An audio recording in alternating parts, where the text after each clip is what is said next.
This episode of the Only Kings podcast is brought to you by organicpricedbooks.com. Guys, there hasn't been a better time to start comic collecting, let alone get into the omnibus game. They have a wide and growing selection of books shipping now, as well as highly anticipated pre-orders, such as The Amazing Spider-Man Volume 5 Omnibus, priced at $125, discounted to $80. Enter my promo code KING at checkout for an extra discount. Again, enter promo code KING for an extra discount on top of the 36 to 40% they are already offering. Organicpricebooks.com, promo code KING. Now back to the show. Thank you for being here. Thank you. I appreciate you letting me come into your office space. Yeah, definitely. This is awesome. I know, I'm excited. We've been going back and forth on trying to get this done. So Yeah, COVID got in the way big time. I think it got in the way of a lot of things, unfortunately. Because we were talking about it a little earlier, and we both got it around the same time. Yeah, I know. I got, tested positive the first or second week in November, and you said yours was shortly after, right? Yeah, I got it around Thanksgiving time, and it didn't really do anything to me. I had like a minor headache and some nausea, but like, it didn't really do anything to me.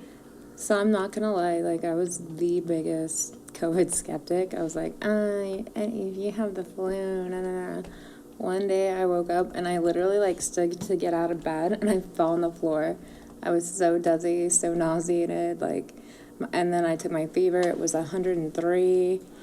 And then I was like, okay, this COVID's a big deal. And for 3 days, I was like, that's solid. And my sense of smell is still not fully back. My sense of taste isn't fully back, so. Well, there's that. Yeah, we have... Cut. We could cut now. I think in that top drawer right there. We're not going to cut that out. We're going to leave my fuck-ups. There should be napkins, I believe. We're going to leave my fuck-ups in the final cut. Thank you. Anyway, well, I'm sorry though. So how long did you feel sick for? Unbearably sick for about 4 days. And when did you feel like you were able? So you quarantined, I imagine, for 2 days or 2 weeks? No, so my previous employer actually made me go back to work after a week of quarantine. Because I guess health and safety doesn't matter in America. Throw those tissues. Look at him. Oh my fucking Look at God. him.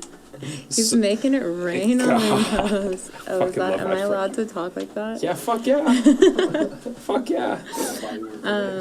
But no, so I went back to work after a week of just laying in bed feeling like I was gonna die. And then the worst, I think, was the brain fog. I had this crazy brain fog for a month after, and I think it would be equivalent to what people with ADHD feel like. Because I could focus on something for 2 minutes, and then after 2 minutes, it was I can't do this anymore. Do you feel like you were just zoning out, or was it just I can't even focus on? No, it was I can't even even usually when I I zone out, if I take a quick walk or something, I'll snap back into it. But this was just totally my brain couldn't even. I don't even know how to explain it, but it was awful. Jesus Christ. Well, so before I've spilled this one, cheers.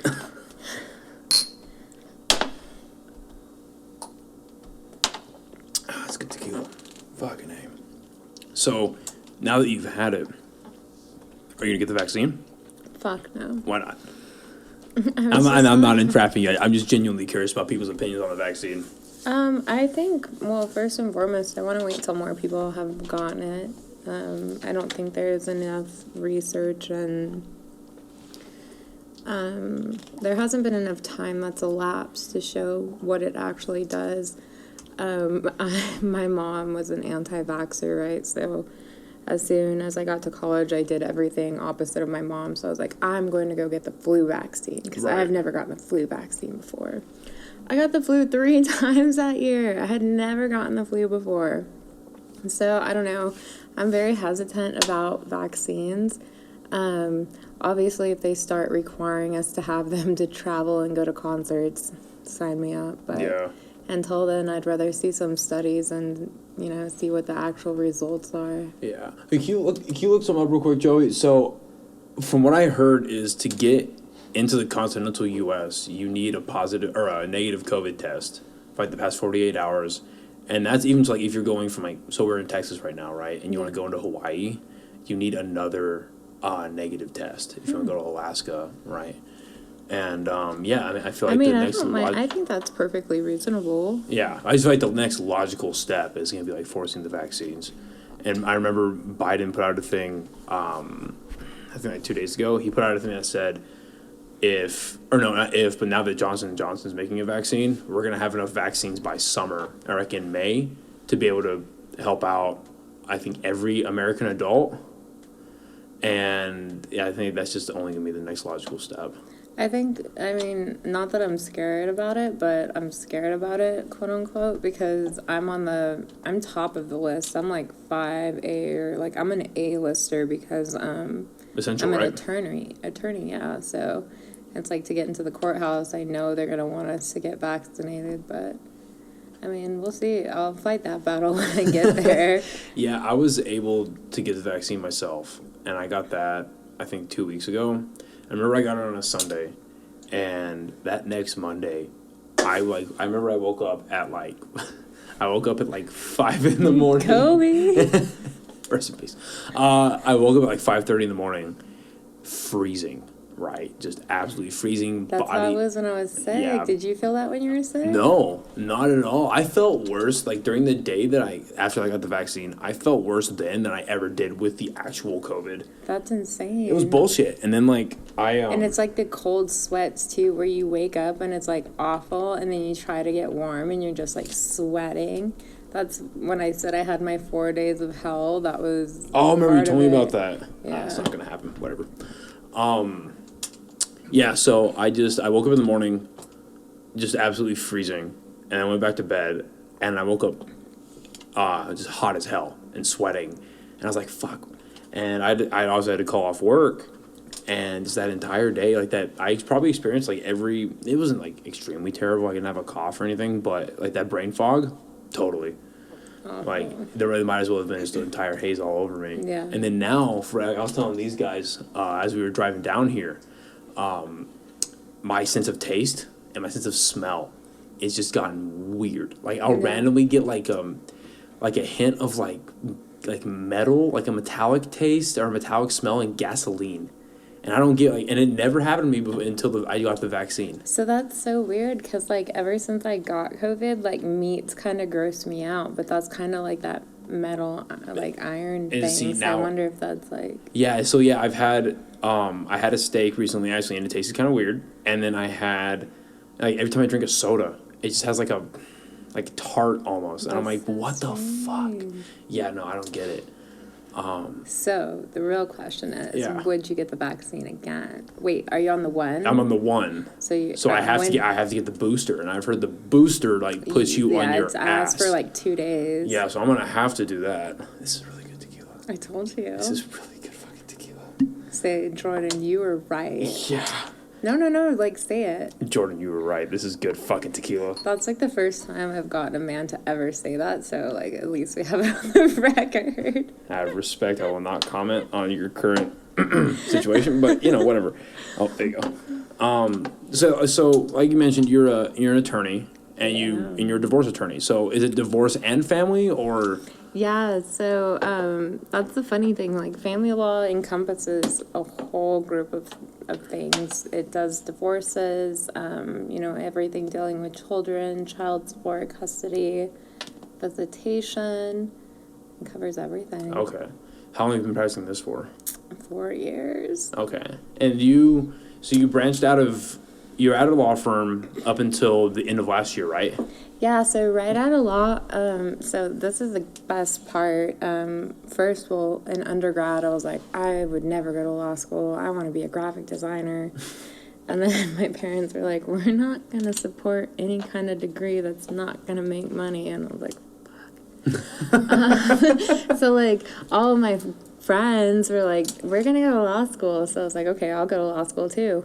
Louis at that point was, I'm going to go to law school. I remember that. Yeah, I remember that phase. Yeah. So, I took all the political science classes with them, and all of a sudden I had taken the LSAT, and I was, in fucking law school, and then I was like, my first semester I got a D, in one of my classes, like, because in law school you just have one test. You have one exam that covers the whole semester, right? And it's closed book. You have 2 hours, like, whatever. Yeah. And so I totally fucking blew it. And I called my mom and was like, I'm not going to be a lawyer. And she's like, okay, well, I guess now you can think about things that might not make money. At that point, she was thinking I was a fucking idiot. Like, why did I trust my kid with this? Right. But yeah, like, I finally, like, I passed the bar, and the whole time I was like, I would never be a family lawyer. Like, that's too much drama. Yeah, I bet. And then I got to El Paso, and, like, my first job offer was a family law job, and so I've been doing it since then. But, you know, there's so much drama. I bet. And there's always business, unfortunately. There's always going to be people wanting to get divorced or having kids with people they shouldn't, so... it keeps me busy and entertained. Yeah, well, I couldn't even imagine what it's like here, having a major military installation. But I know in New Mexico, after like the entirety of 2020 happened, like childhood suicide rates went up like 200%. Horrible. Domestics went up like 150%. Could you actually, Joey, real quick, could you look up those rates? Look up the rate of divorce in 2020, like how it went up, and the rate of domestic abuse. So I'm not just talking out of my ass. Oh, no, I know it spiked. Did you want the domestic flights and stuff? Yeah. So there's no COVID test or Wait, what? proof of vaccine required. Oh, the flights. For domestic flights, but for international travel, you have to have a test or proof of recovery within 3 days. Proof of recovery. I Proof think of that's recovery or reasonable, test. though. Yeah, that is. Or vaccine or test. Okay. Within 3 days of the flight. Okay, so it's funny, he brings up, like, to go back to our previous subject, I heard with the vaccine, you can still get COVID within 90 days. That's what I was talking to. So, like, my grandparents have been like, I literally couldn't see my grandparents for 3 months because they're like, you see too many people because you're an attorney. And I'm like, yeah, but, like, we're 6 feet apart. We both wear masks. No, you can't come over to our house. And so she told me that she had gotten her second dose of the vaccine last week. And I was like, oh, yay. Like, when are we going to go, like, out on a big dinner? Like, I'm so excited. No, Jordan, that's not how it works. You're still susceptible to it for up to 6 months. And actually, your immune system's even weaker. And I'm like, what the hell are you even getting a vaccine for then? Like, you're even, like, more likely to get it for 6 months after? Yeah, I mean, I definitely, like... I'd be lying if I said I didn't have a little bit of buyer's remorse about getting the vaccine.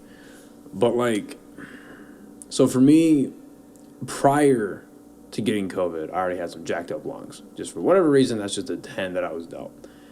And after getting COVID, like, I've noticed now, like, my cardiovascular just, it went down dramatically. Like, I have a small flight of stairs in my condo, and...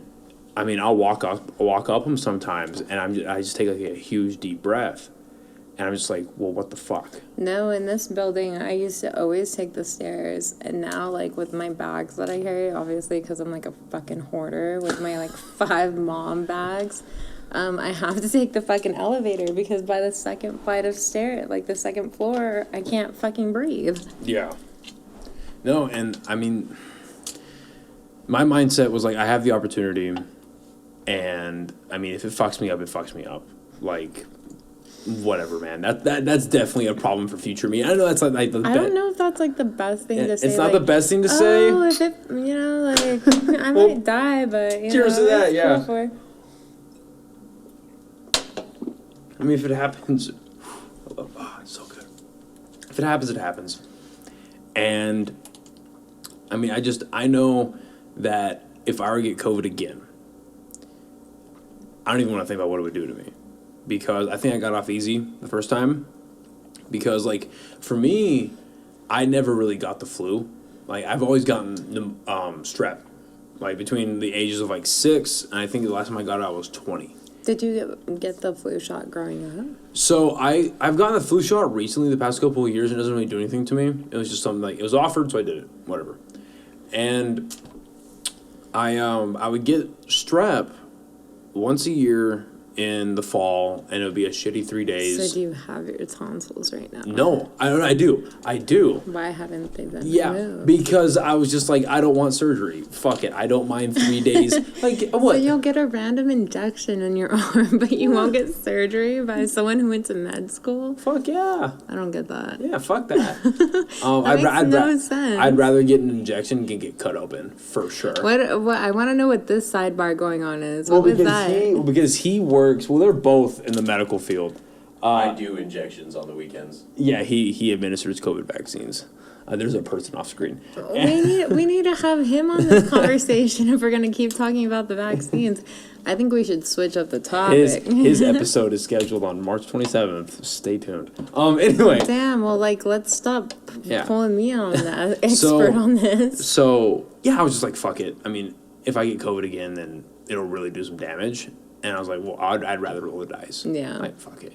But anyway, did you find out how high shit got in New Mexico?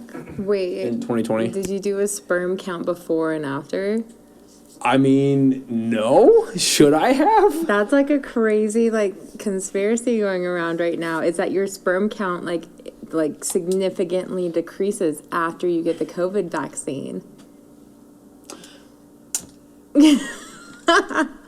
I'm sorry. I mean, I'm definitely going to categorize that. Have you read that?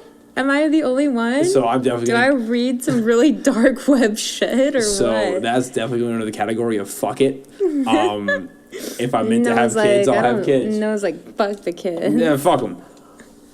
No one's getting my GI bill. Fuck it. So from April to October of 2020, interest in divorce increased 34%. And then in new couples, most likely to file divorce. Newer couples would be most likely to file divorce. And in fact, a full 20% of couples who have been married for 5 months or less sought divorce during this time period, compared to only 11% in 2019. Okay. Do you have any like actual, rather than just I'm thinking about leaving my partner because fuck them? I would really love, like, I'm telling you, the El Paso statistics are way crazier. Yeah, so what was it like? What was it like in El Paso? So typically, like, just in a random, like, a year, January is a very, like, boring family law month. February is a very boring family law month.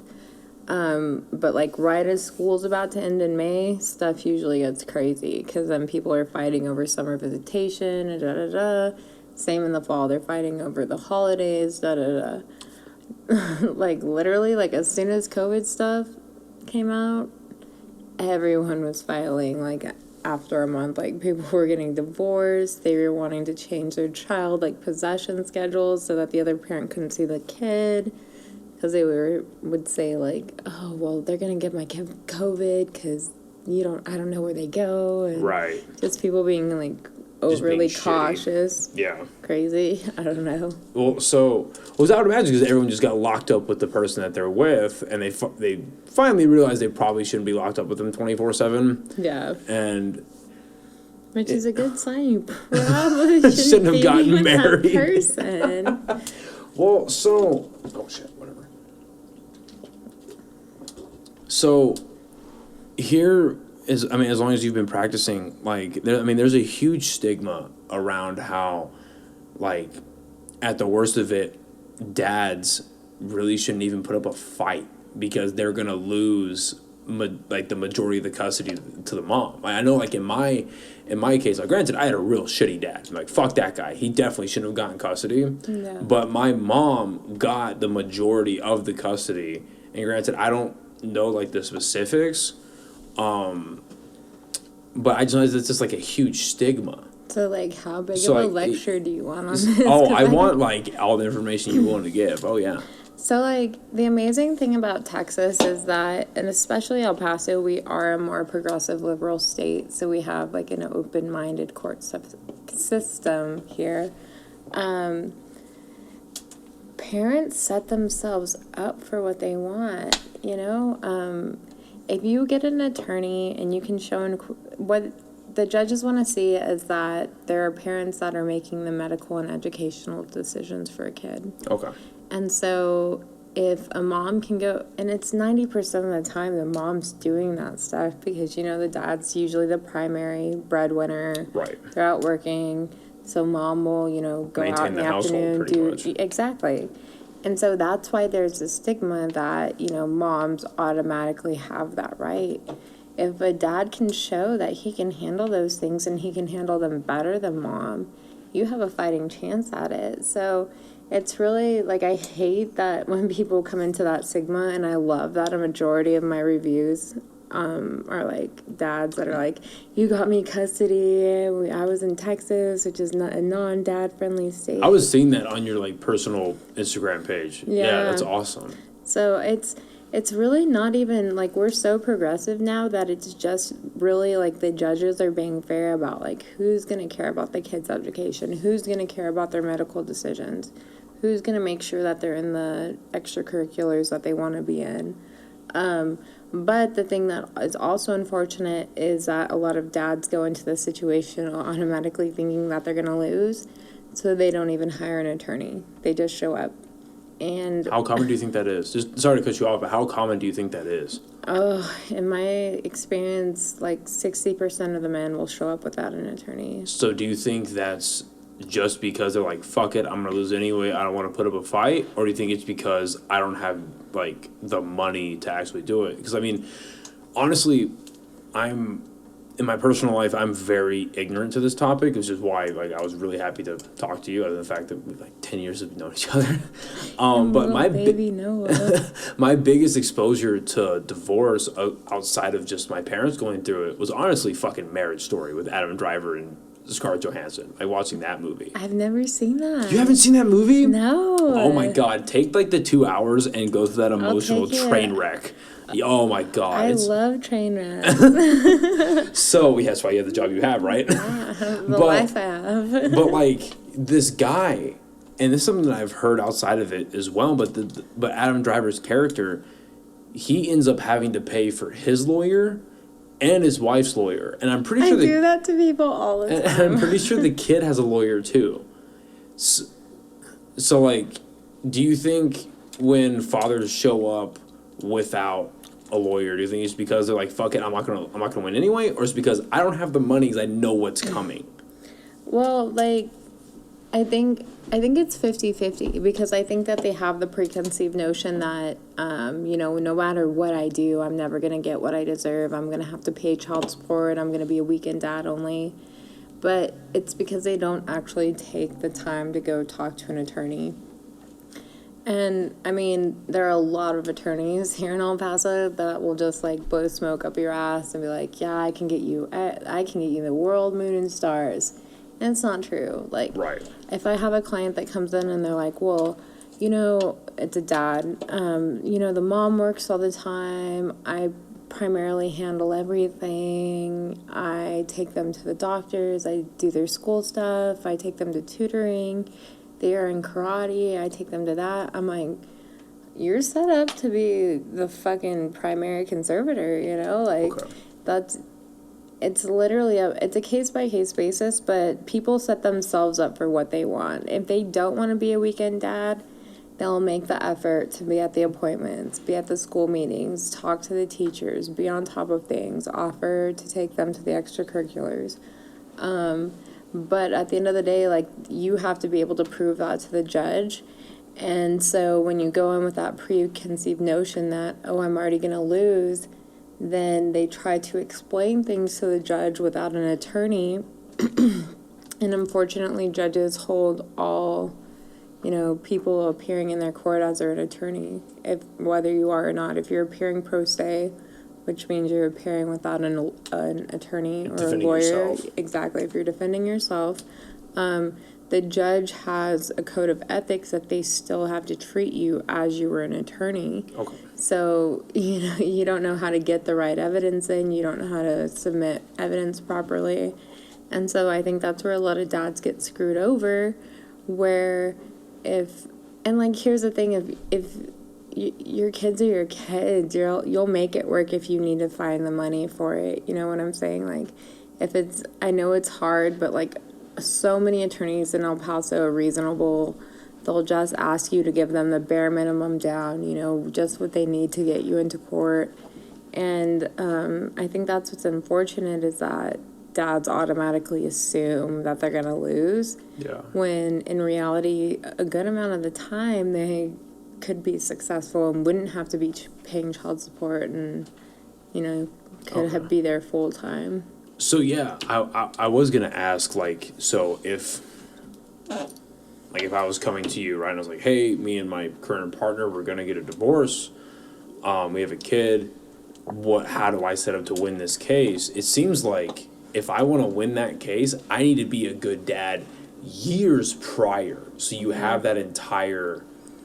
And that's exactly why moms win it too, because the moms are the one that are historically, you know, through the child's life, the one doing that. Like after birth, you know, the mom goes for her OBGYN checkup, and then there's also the baby checkup like the same day, you know, and so from that, you know, the delivery, moms are usually the ones handling that. Now there's some situations where that's not the case, like moms just don't give a fuck and they let dad handle everything.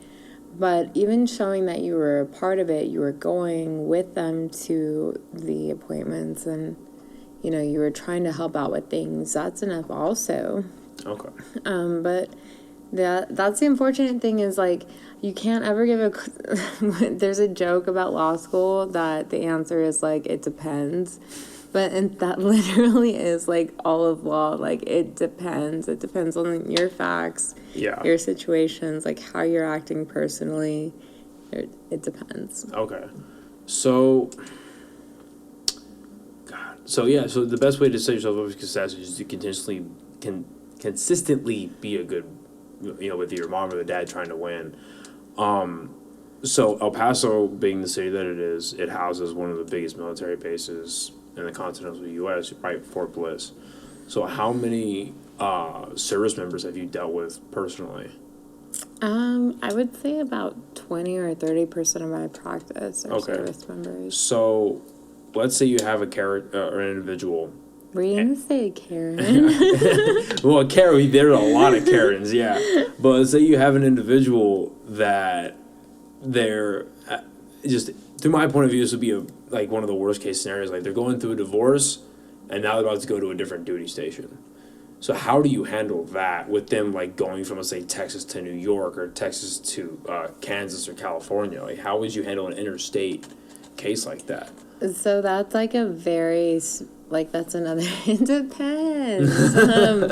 It depends what the client wants. So let's say, no, I'm just going to pretend that you're in the military, right? And you have a baby here with your hot Latina mama in El Paso, Texas, but she's been doing you dirty, so you're going to separate, right?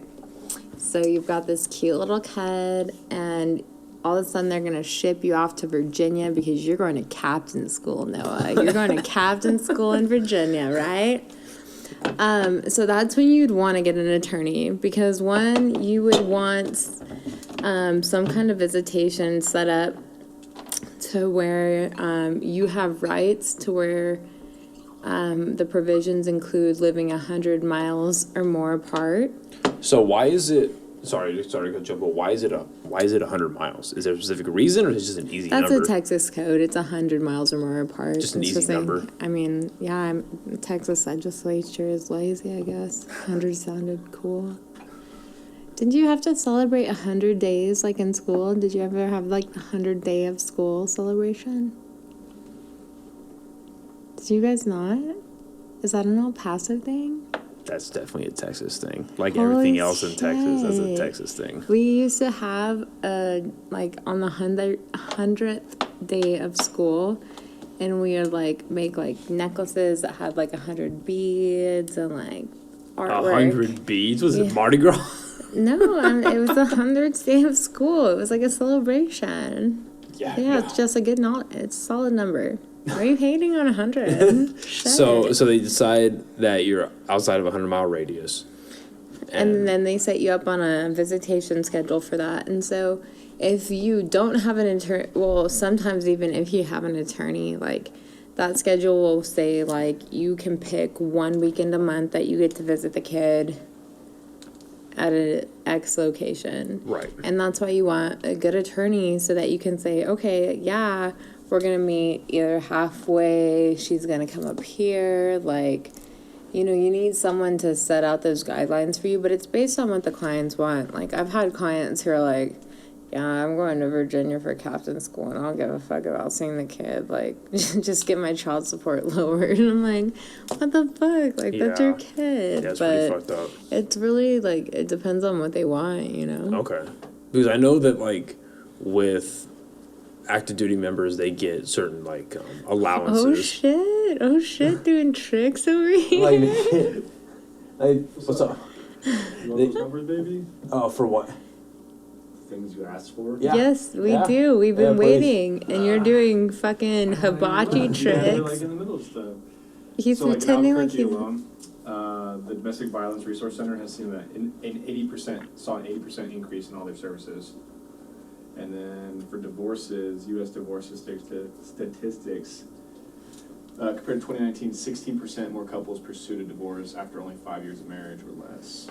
So Albuquerque So had 2020 means that we all just grew to hate each other even more. 80%? In domestic violence, yeah. That's just New Mexico, though. So, or Albuquerque. What about El Paso? I'll find it. Jesus.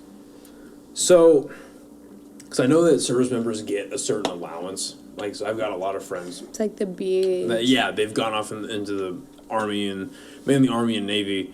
They've gone off and they get, BAH, BAS, all that stuff. And the way I think about that is almost like, so if you're married and then you get a divorce, would the wife be eligible to get a cut of that because she's so used to getting that income in that collective household? Or is it just because that's alleged to that individual, like the service member, that the now newly divorced husband or wife doesn't get access to that? So, you know that, like, you can actually, even while you're married, like, if you're not giving your spouse their cut of the BAH, BAS, like, you can get fucking penalized for it. Because No, I that's did not. automatically their money.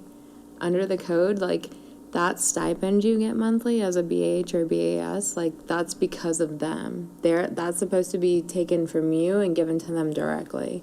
My sister had a military divorce, That's but why me and Briscoe didn't Oof. get married. huh? That's why me and Briscoe didn't get married. No, it's true.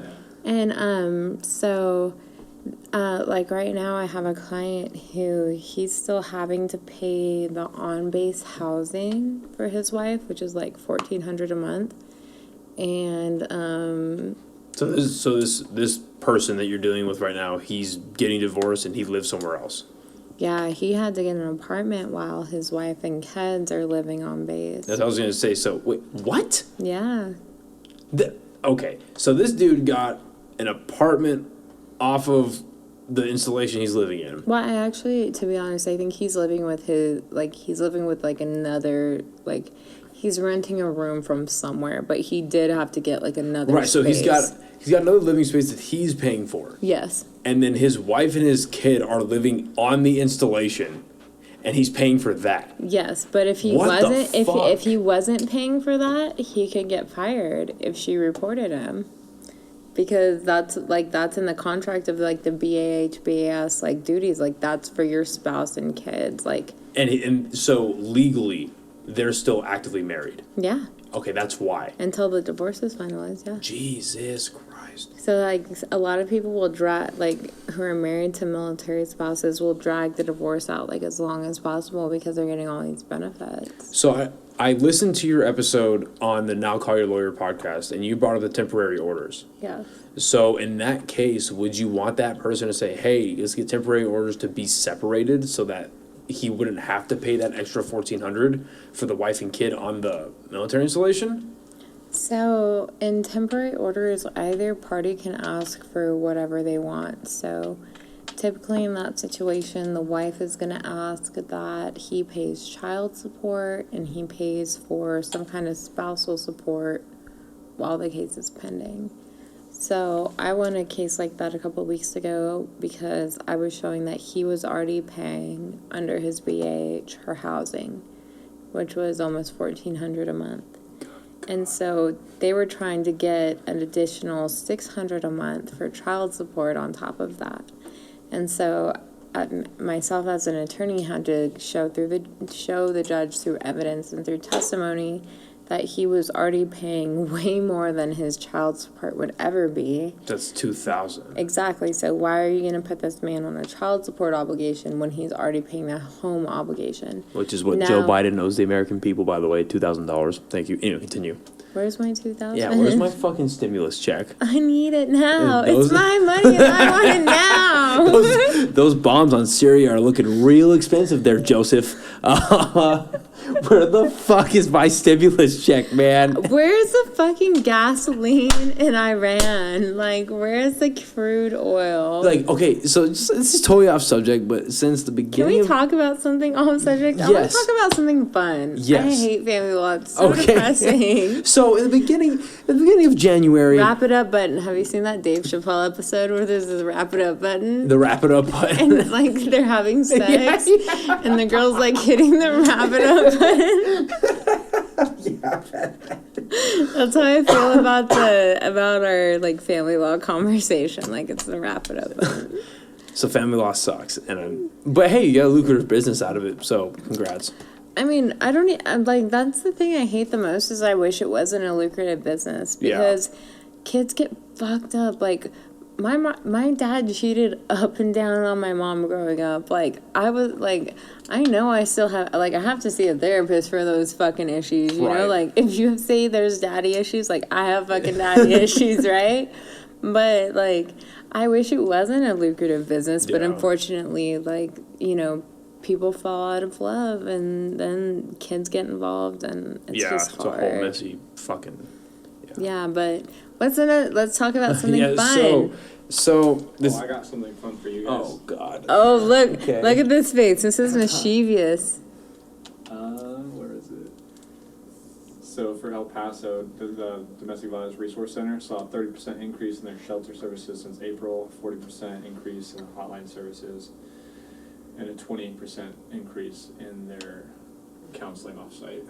That's not really that high. That's not that much. Do you know that there was like a statistic in 1998 or 97 that when the Dallas Cowboys would lose the football games, that domestic violence would go up by like 80% in Texas? I swear to God, I would literally bet my life on it. I swear to God. Just like look up like domestic violence increase with Dallas Cowboys loss. I swear to God, it's an actual fact. Like I would be willing to bet my life on it. Holy fuck. Grab another one. Oh, yeah. Hey, you can even do like a cool intro, so maybe we can be sponsored by High Noon. I would. Please, we're so broke here. We need money. Please. I don't care. We I'm have not a thinking- model for it. Please. I'm not the model for anything. I'm a model for bad life decisions. AKA becoming a lawyer and going to law. No, I love being a lawyer. I hated it at first. So, what was the hardest part of law school for you? Going from being the smartest in your class in every class you're in to being in a group of 120 people that were that same position at their school. So, like, there's a bunch of, like, we're all on the dean's list in 4.0, and then there's, like, 120 of us in a room together. And so it's like, yeah, we're all fucking smart. We get it. Yeah. But, like, I think that was the hardest part for me because, like, I hadn't always been smart, but, like, I had always worked to be the top of my class, like, worked to have Right. good grades. Yeah. And then I got there, and there was people that were, like, naturally brilliant, like, more brilliant than I could ever be, you know? And so just, like, coming to terms with that, like, okay, you actually have to work to, like, get what you want. So I'm actually really genuinely interested in that type of work ethic that it takes to excel in something like law school. Because law school has that whole stigma where it's like, you only do that. And if there is anything else going on in your life... I had to sign a like, waiver that I wouldn't work during law school. I had to sign, like, a document, like, a contract with my school that Are I you allowed wouldn't to say work what for school employment. like, where did you go to? Yeah. Yeah. My degree's over there. I went to A&M.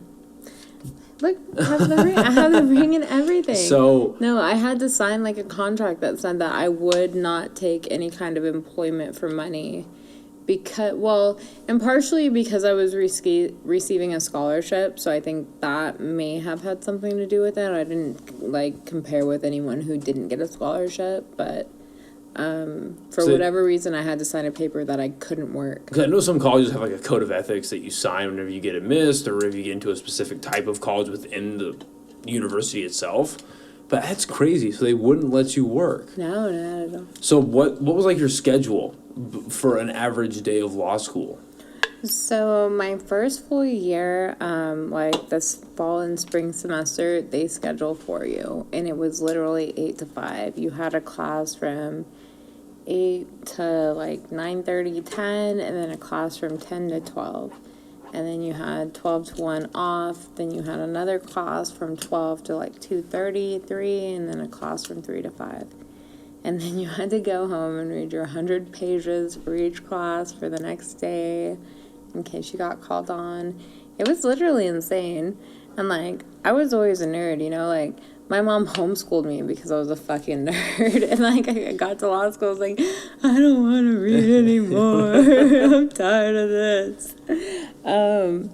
No, but actually, like, law school's vicious, man. Like, and the worst part about it is it doesn't even prepare you for being a lawyer.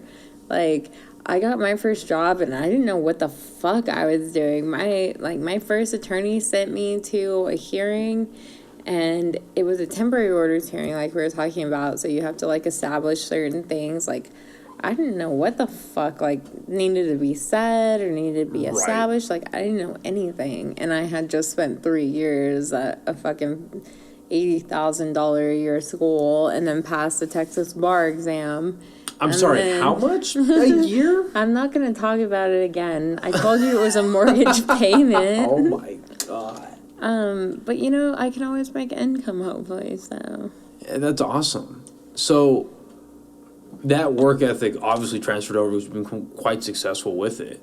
What made you want to like start your own or move? Because you were an established firm when the pandemic hit. Yeah. And then so, like I said a little earlier, you went off and did your own firm here. Where did it click for you? Where you were like, this is the decision I'm going to make today? You want to hear what like a shitty person I am? No, I'm just kidding. So the first thing I hated about working for other firms is that about 50% of the time I wasn't doing the intake on them. I wasn't doing the initial consultation. So I didn't get to hear what they thought their problems were, and I didn't get to explain how I would fix their problems. So then that case was given to me with a totally different explanation. And every lawyer has a different lawyering style. We have our ways of approaching things. So I was given cases that had been explained. They would be handled in a completely different manner than I would have ever handled a case personally. And so that was like the first like step to where I was like, okay. And then, it just like kind of happened from there. Like a lot of like in December around Christmas, I'm not going to say anything, but like, I guess I just had like a real realization that I wanted to be able to handle things how I wanted. I wanted the clients to know how I was going to handle their case, what I personally expected to get out of their case, instead of another attorney telling them, I'm going to get you this from this. I can personally tell a client, I think we can get this because of this. And so I think that was the first step of wanting to like make that transition, because you get to set the expectations from the beginning, and it's not somebody else's expectations. It's actually your words to the client. Right. That's awesome.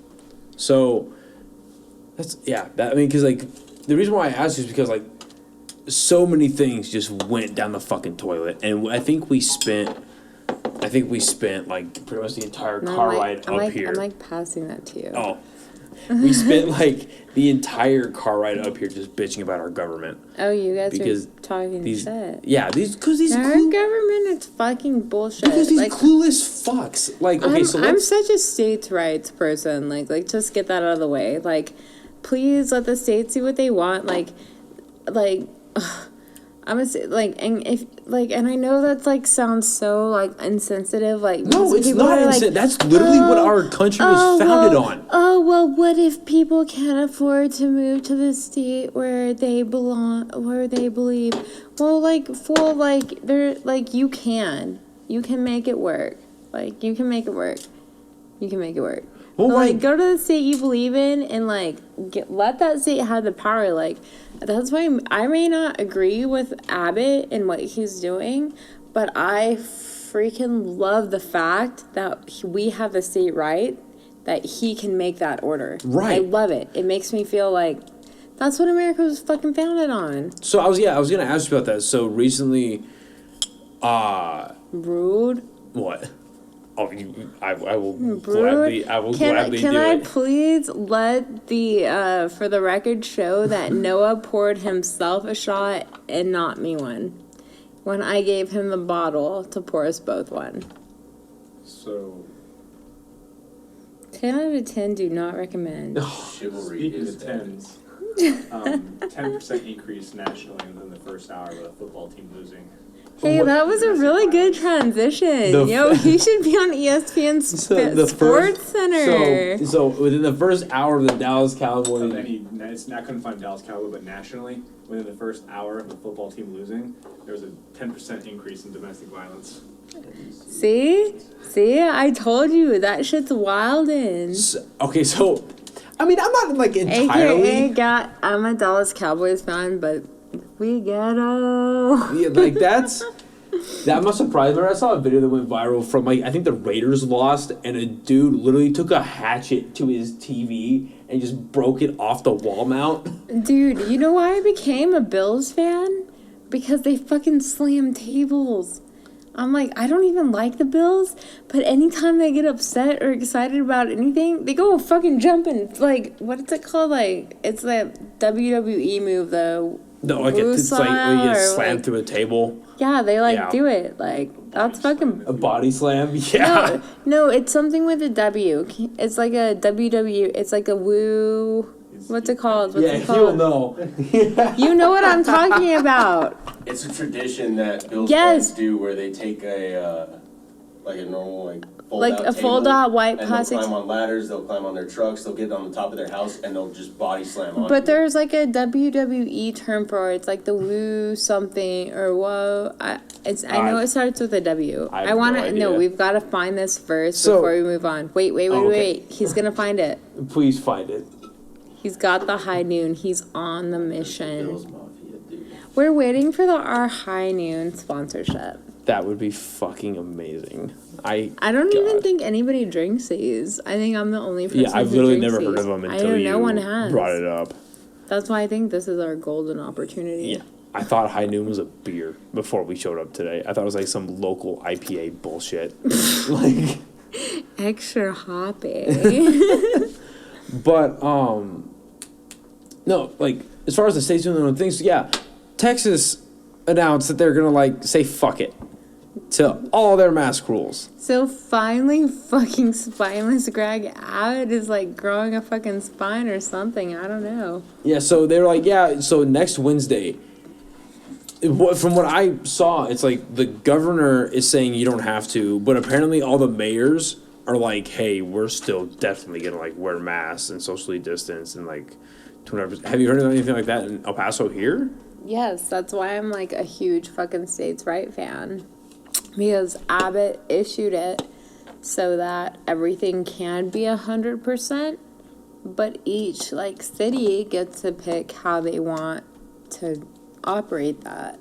Like, Okay. I think that's so baller. No, that's So- awesome. So I think Samaniego, our county judge today, said that he wasn't going to allow more than, don't quote me, Yeah, it's like yeah. 50 or 75% occupancy, and that he's still going to require masks. Okay. But that was a cool thing to me in my mind about what Abbott did because he was like, every city can pick what they want. Right. Well, because I feel like talking about like domestic abuse and suicide rates going up and everyone losing their jobs and homelessness across Switch me. across the state going up like crazy, like the cure is becoming worse than the problem, right?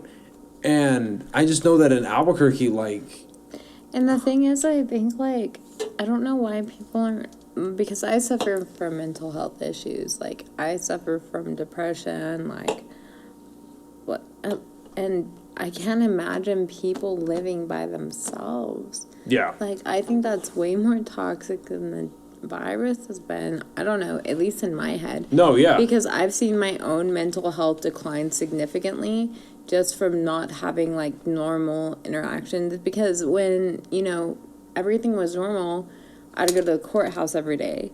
And in the elevators, you talk to the attorneys. Like on the floor, before you going into your hearing, you talk to attorneys. Like you always have some kind of interaction with human beings.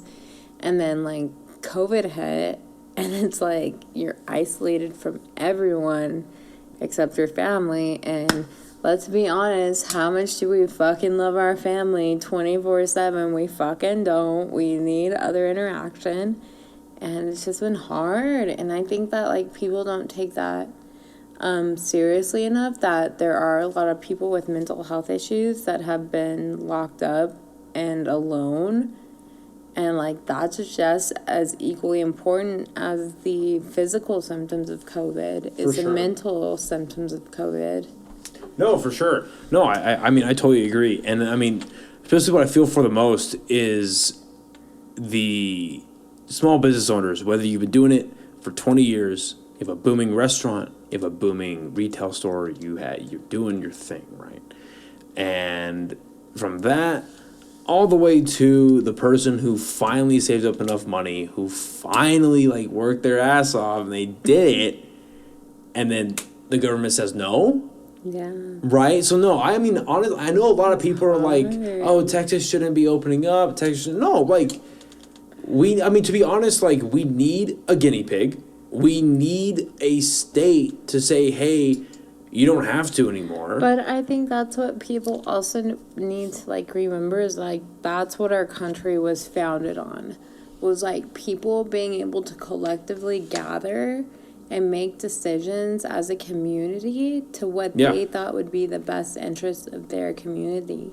And, you know, like, yes, if the government does a law that supersedes all of us, we need to fucking follow it to the max extent. But at this point, they've still given the kind of rights to the states, which I'm all for. Our governor, thankfully, I know you're in New Mexico, I'm in Texas. My governor, thankfully, has said the cities can choose what, or, you know, the counties can choose what they want personally. I may not personally agree with Samaniego and Leeser, you know, release for our city. But I agree with the fact that they should be the ones who get to make the choice based on their constituency and based on what they were elected to do. And so even though I don't agree with them, I will agree with them because in the long run, that's what I think is justice in our democracy. No, right. And I know that Texas isn't the only one that's starting to do this, but... Oh, yes. Cheers. Yeah, but Are you going to take one?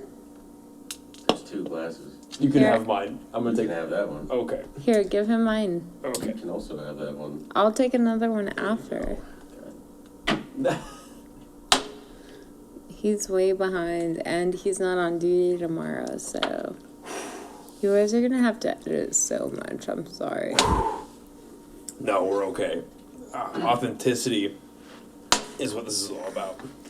And like, no, that was Why are all 4 of us talking? That would be so much more fun. because unfortunately we don't have the budget for that. We did that once in there.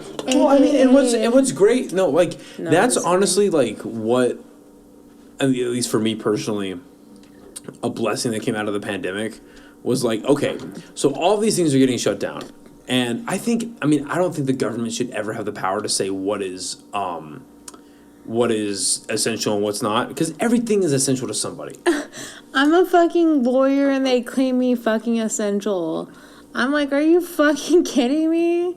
Like, depending on the type of law you're practicing, you're essential. But if you're a fucking paper pusher, like, civil attorney, and I do have civil too, so I'm not talking shit, but, like, I'm like, you're gonna claim me essential over fucking people who actually are keeping our city safe and, like, making sure, like, things can run smoothly and our roads are okay and, like what the actual fuck? Yeah. like everything is essential to somebody, right? But after seeing that, I was like, okay, so clearly there's a I'm gonna line. start telling my husband that everyone's essential to someone. No, yeah, seriously, everyone is essential to somebody. You're probably not essential to everyone, And- but to someone. And so that's where the line was drawn for our government, and it was like, okay, well, I'm taking a break for a second. Yeah. So now it's like, okay, well, this is what our government's doing, and so when the restrictions started lifting, and it was like, okay, well, there are people that can run their small businesses, but you're gonna let people shoot, like, movie sets? Like, I'm sorry, I love movies, but, like, movies are not essential. So, I'm not talking shit, but were you able to see the George Floyd funeral on TV?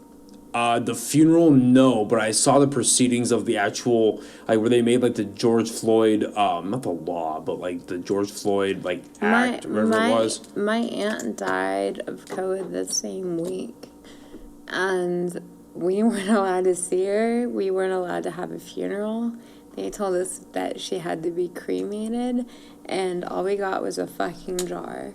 That's all we fucking got. We didn't even get to see her when she was in the hospital. I'm sorry, I'm being fucking dramatic. No, you're okay. But, like, it pissed me off so bad that, like, at the same fucking week, they're having, like, a televised, like, national event where there's, like, millions of people. And I'm not saying what happened to George Floyd is right.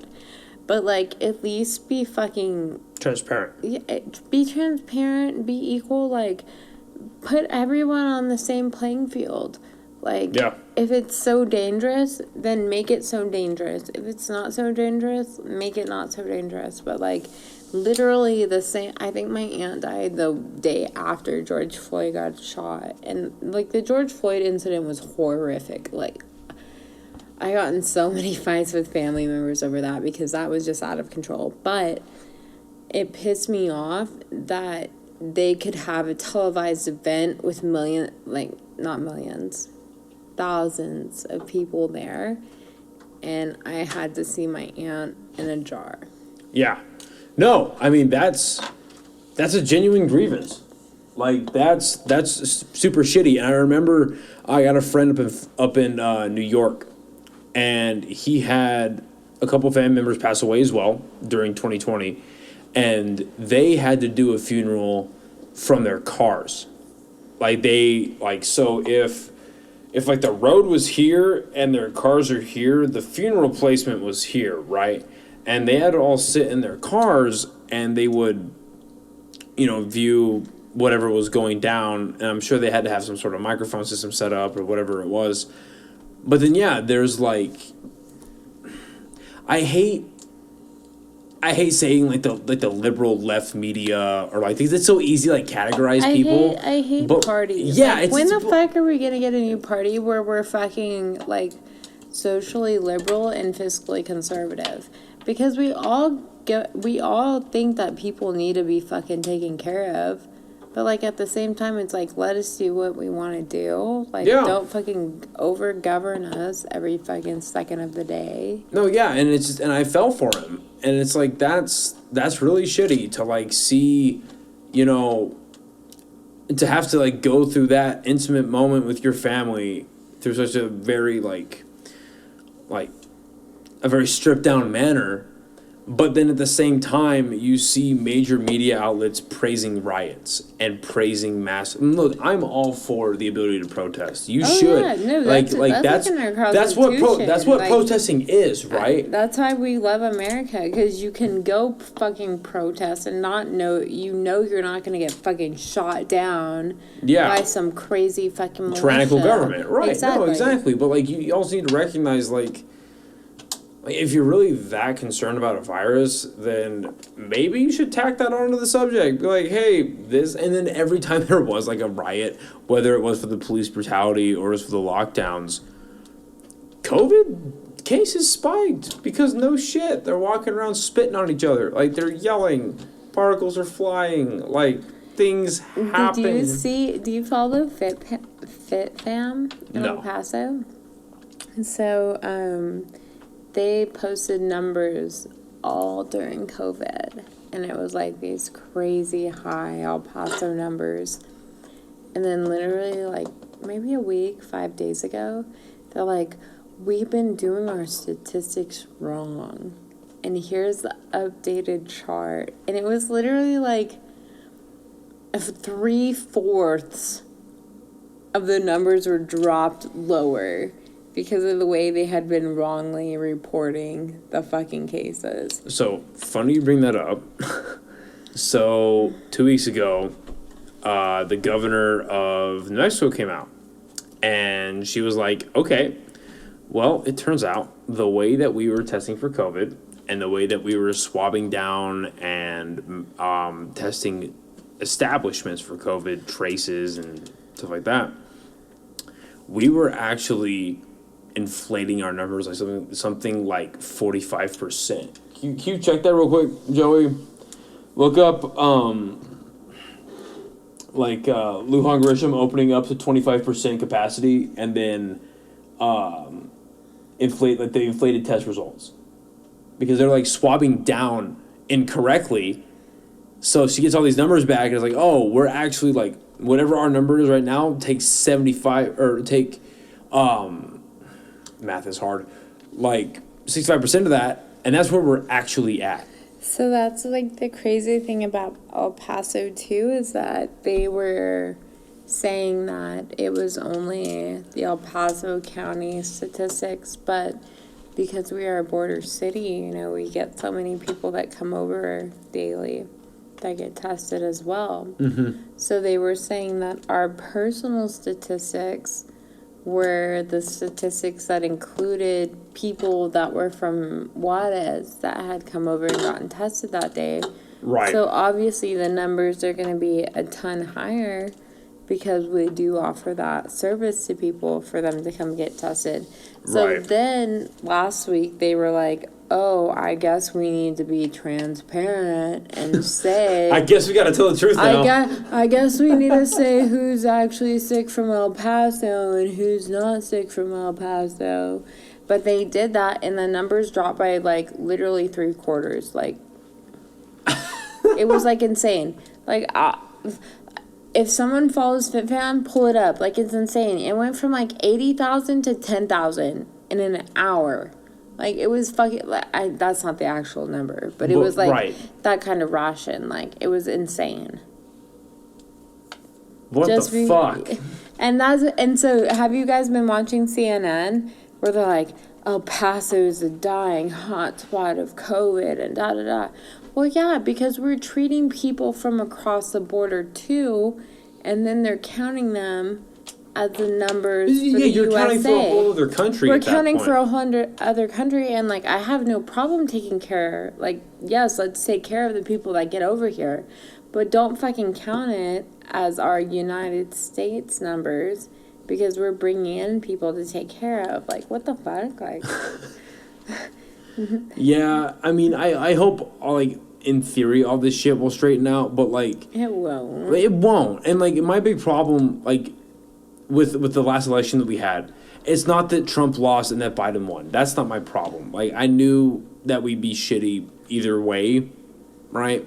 I mean, I just think it would be hilarious if the independent, like Joe Jorgensen, won. I thought that would be hilarious. Well, that's what I'm like, when the fuck are we gonna get a new party? Like, because we're all, like, all of our generation, we're literally all fiscally conservative, where we're like, tax me as little as possible. I know that taxes need to go, like, to the social welfare. And then, like, we're fucking socially liberal. We're like, marry who you want to marry. If you want to fucking do shrooms on the weekend, do shrooms on the weekend. Like, that's how our generation is. And so, like, when is there going to be a fucking party that reflects that? That's Yeah. what drives me crazy. And I feel like there will be, not you're good. Those are straight. sorry. Yeah, I paid good money for that shit. You're good. But like, it won't be anytime soon. But I think I would like to say within the next 4 election cycles.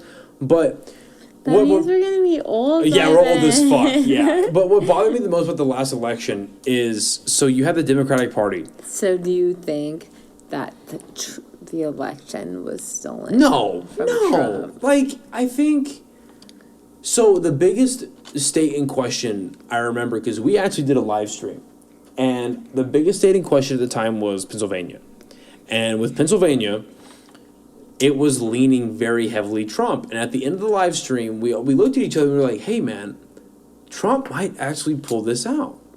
Because Trump's numbers were at an all-time low for his approval rating. Yeah. So we're like, oh, shit, Trump might actually pull this out. He's winning Pennsylvania, and he's winning a couple other states that weren't necessarily expected. So, okay, cool. So I go to bed at about 1 a.m, and he's on track to win the presidency. But then I wake up about 6 hours later, and he's lost Pennsylvania, and he's lost like 2 other states. But if you look at the way Pennsylvania was collecting those ballots and they were counting the numbers, they were counting all of the in-person numbers first and then moving on to Biden. So, and when you look at how they were running their campaigns, Trump was saying vote in person, he was basically saying fuck COVID, vote in person, make sure that your vote is counted, make sure that your vote is legitimate. He was questioning the legitimacy of the Postal Service because of COVID and because of how they were reacting. Like, he was saying, hey, this is how you do it. You need to vote in person. And then the Democrats, on the other hand, were like, hey, you need to do your best to socially distance. If you feel that you're healthy enough, go ahead and go and vote in person, but you should really vote by mail. And so if you're going to be counting the mail-in votes last, well, no shit, it's going to look like the guy who was encouraging the in-person is going to win.